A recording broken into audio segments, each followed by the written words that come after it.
అది college అలుమ్నీ day. 4 ఏళ్ళ engineering అంతా 4 నిమిషాలు ఏవీలో వేశారు. ఆ 4 నిమిషాల్లోనే కాదు, గడిచిన 4 ఏళ్ళు వెతుక్కున్నా వాడికి వాడు దొరకలేదు. ఎలా దొరుకుతాడు? వాడు ఎప్పుడో వదిలేశాడు కదా.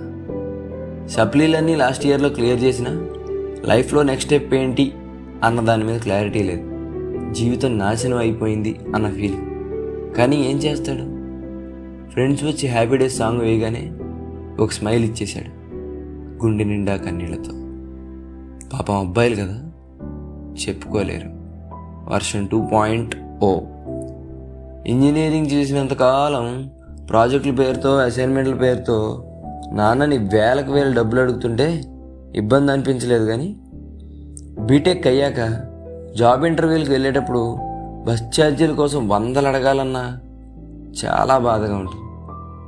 అయినా మనసు చంపుకొని అడగాల్సిందే. పాపం అబ్బాయిలు కదా, చెప్పుకోలేరు.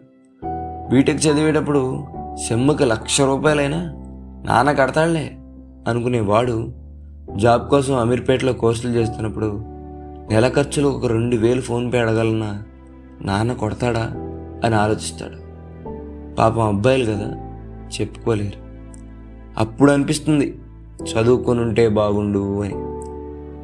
ఆకసితోనే ఒక జాబ్ కొడతాడు, కానీ బ్యాక్డోర్ అప్రోచ్మెంట్ కదా, గ్రోత్ అంతగా ఉండదు. మా వాడికి ఉద్యోగం వచ్చింది అని చెప్పుకోవడానికి పనికొస్తుంది అంతే. వాస్తవంలో ఇంకా కొన్ని ఖర్చులు నాన్నపైన.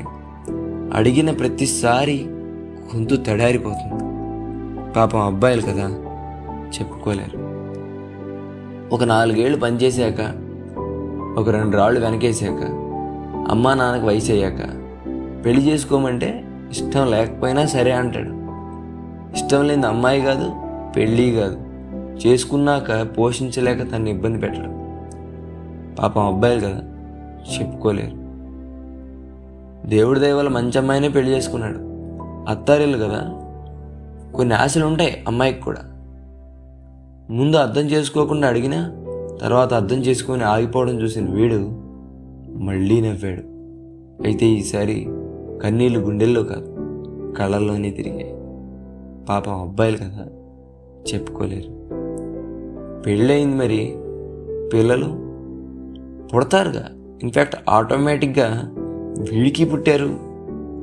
అప్పుడు వీడు అన్నాడు, మా ఇంట్లో ఇంజనీర్ పుట్టాడు అని. ఎందుకో తెలుసా?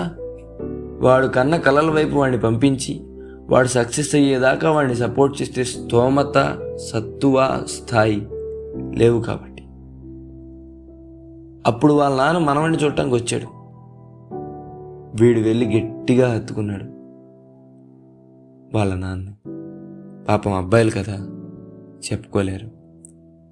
వీడి కొడుకుగా చేసిన ప్రతి పని, అడిగిన ప్రతి దాన్ని వీడి కొడుకు ద్వారా మళ్ళీ చూశాడు. అప్పుడు అనిపించింది వాడికి వాళ్ళ నాన్న కూడా ఒకప్పుడు అబ్బాయే కదా అని. పాపం అబ్బాయిలు కదా, చెప్పుకోలేరు. సాగే సమయం సాగింది, జరగాల్సినవన్నీ జరిగాయి. జీవితం ఆఖరికి వచ్చింది. జీవితాంతం తోడుగా ఉంటానన్న భార్య చనిపోయింది. దిగులు ఒంటికి పట్టింది. చావు త్వరగా దగ్గరకు వస్తుంది. 70 ఏళ్ల జీవితం ఒక్కసారిగా కళ్ళ ముందు తిరిగింది.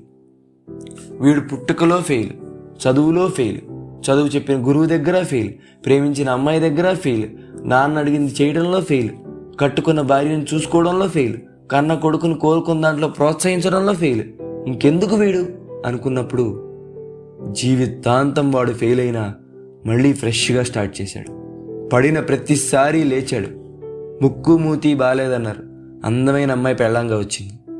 చదువు, లైఫ్, లవ్లో ఫెయిల్ అన్నారు. జాబ్ చేస్తూనే 40 ఏళ్ళు ఒక ఫ్యామిలీని లాక్కొచ్చాడు, నిలబెట్టాడు. He may not turn his every failure into success, కానీ హీ నెవర్ క్విట్. 70 ఏళ్ళు బతికాడు.